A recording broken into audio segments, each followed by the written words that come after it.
প্রিয় শিক্ষার্থী, আসসালামু আলাইকুম। আজকে আমরা অষ্টম শ্রেণীর গণিত বইয়ের অনুশীলনী 4.1 নিয়ে আলোচনা করব। এই অধ্যায়ের অঙ্কগুলো করতে গেলে আমাদেরকে কিছু সূত্র মুখস্থ করতে হবে। প্রথম নাম্বার হচ্ছে a + b হোল স্কয়ারের সূত্র। a + b হোল স্কয়ারের সূত্র হচ্ছে a square plus 2ab plus b square. a square plus 2ab plus b square. দুই নাম্বারটা হচ্ছে a - b whole square. a - b whole স্কয়ারের সূত্র হচ্ছে a square minus 2ab plus b square. এই দুইটা হচ্ছে উৎপাদকের সূত্র। আর নিচে কিছু মান নির্ণয় সূত্র লেখা হয়েছে। a + b whole square. a + b whole স্কয়ারের সূত্র হচ্ছে a - b whole square plus 4ab।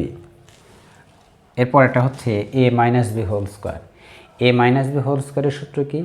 a + b whole square minus 4ab। a square plus b square. a square plus b স্কয়ারের সূত্র দুইটা, একটা হলো a + b whole square minus 2ab, আর একটা হচ্ছে a - b whole square plus 2ab। তাহলে কখন কোনটা প্রয়োগ হবে? দেওয়া আছে মানটা যখন প্লাসে থাকবে তখন প্লাসেরটা প্রয়োগ হবে, প্লাসের সূত্রটা প্রয়োগ হবে এটা, আর যখন মাইনাসে দেওয়া থাকবে তখন মাইনাসের সূত্রটা প্রয়োগ হবে। এরপরে 20a square plus b square. 20a square plus b স্কয়ারের সূত্র হচ্ছে a + b whole square plus a - b whole square. এরপরে 4ab এর সূত্র, 4ab equal to a + b whole square minus a - b whole square. এরপরে হচ্ছে ab এর সূত্র, ab equal to a + b divided to whole square minus a - b divided to whole square.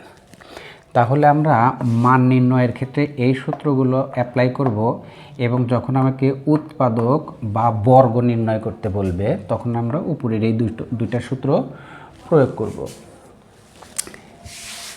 প্রিয় শিক্ষার্থী, এখন আমরা যদি এই সূত্রটা যদি আমরা এরকম যদি দেওয়া থাকে x + y হোল স্কয়ার, তাহলে আমরা এইটাকে a ধরব, এইটাকে b ধরব। তাহলে আমরা এখানে এভাবে লিখতে পারি যে a square plus 2ab plus b square. আবার যদি এরকম থাকে m + n হোল স্কয়ার, তাহলে আমরা লিখতে পারি a square plus 2ab plus b square. এক্ষেত্রে আমরা বলবো a b, কিন্তু এখানে যে অক্ষরগুলো দেওয়া থাকবে, যেটা দেওয়া থাকবে আমরা সেটা লিখব। a বলতে এখানে m আর b বলতে এখানে n।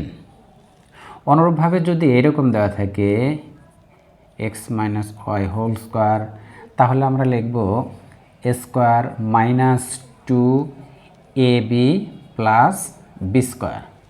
অনুরূপভাবে যদি এরকম দেওয়া থাকে m - n হোল স্কয়ার, তাহলে আমরা লিখতে পারি m স্কয়ার মানে a square minus 2ab plus b square. এইভাবে আমরা সূত্রগুলো অ্যাপ্লাই করব। এটা হলো কি উৎপাদক বা বর্গ নির্ণয়ের ক্ষেত্রে আমরা এই দুইটা সূত্র ইউজ